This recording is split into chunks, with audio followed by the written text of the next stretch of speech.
Comment réduire de 25 à moins de 5 minutes le temps de changement d'un moule de 4 tonnes sur une presse d'injection de 650 tonnes? À Sens, un groupe de travail a été constitué en 1995 pour tenter de trouver une solution. Une réorganisation du travail, l'amélioration du mode opératoire et l'implication des régleurs, autant d'illustrations de la démarche SMED mise en place depuis un peu plus d'1 an. Mais réduire le temps de changement est plus une affaire d'organisation et de méthode que de technique. Un maître mot, simplifier. Et préparer en externe tout ce qui peut l'être. Exemple, le préchauffage du moule s'effectue en dehors de la presse pour permettre un redémarrage rapide.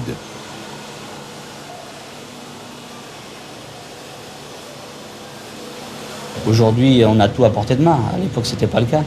C'est-à-dire que s'il nous fallait une rondelle, il fallait chercher une rondelle. Donc on perdait beaucoup de temps. Éviter de perdre du temps.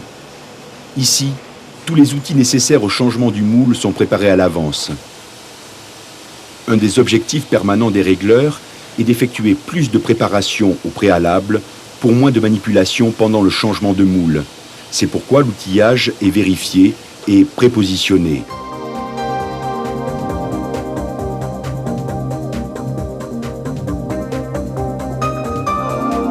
Dernière pièce bonne produite, top chrono.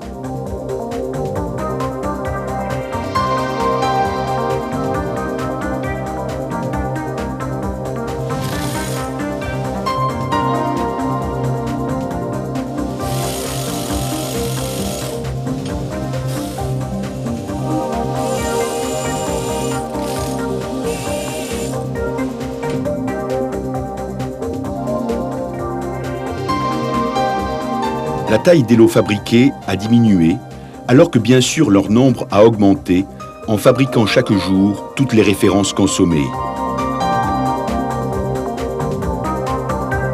Ici, pas de chargement par pont roulant, mais des tables mobiles à chargement latéral.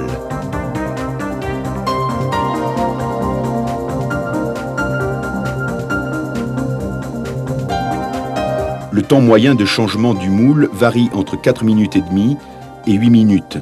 Mais les régleurs ont encore quelques propositions pour améliorer leur performance. On pousse des moules de 4 tonnes, voire plus. Et, bon, je ne sais pas si on peut mettre un système de treuil qui pourrait nous faciliter la poussée.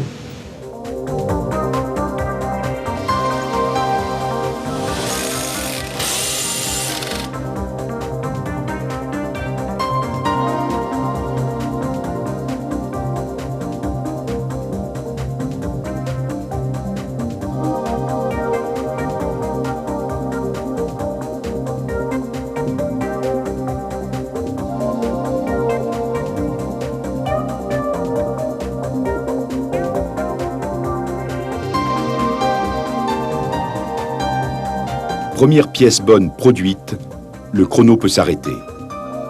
Cette course contre la montre, effectuée à chaque changement de moule, permet aujourd'hui de mieux répondre à la demande du client avec une réduction des stocks et une meilleure maîtrise de la qualité. Au niveau qualité, il faut être vigilant parce qu'on n'a pas le droit à l'erreur vu que c'est des petits lots. Donc on est beaucoup plus présent, on vérifie beaucoup plus nos pièces. Ça a diminué le rebut. La mise en place du SMED a eu également 3 autres conséquences. Une plus grande autonomie des régleurs qui ne dépendent plus de la logistique pour lancer la production sur la presse, une meilleure maîtrise des outillages placés à proximité, et enfin, une réduction du volume des stocks entraînant une diminution des ruptures.